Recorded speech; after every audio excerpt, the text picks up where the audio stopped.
Ang mensahe no sa mga kaigsuonan nato labi na gyud sa dunay mga pamilya sa Middle East nga nagtrabaho sa pagkakaron.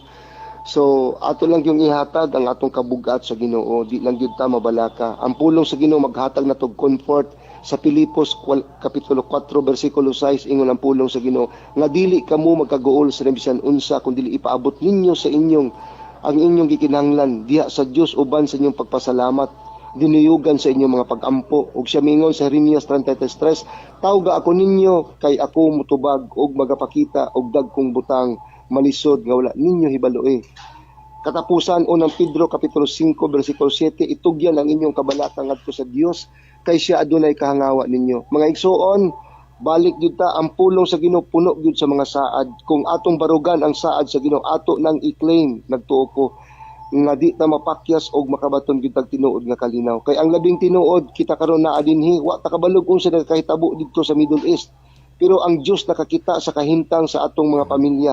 O kung kita hugot nga mag-ampo nagtuo ko ang Dios motubag. I-keep safe sila sa Ginoo, ilikay sila gikan sa katalagman tungod kay ang Dios motubag gyud sa atong pagkampo.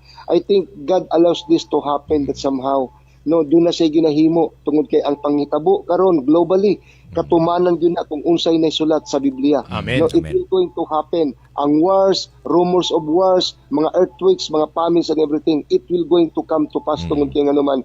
It was being told by Jesus in Mark chapter 13:31, Matthew 24:35, Luke 21:33 ingon si Jesus, heaven and earth will pass away, but my word will never pass away. The Bible is very clear in Matthew chapter 24, whole chapter 1 to 1.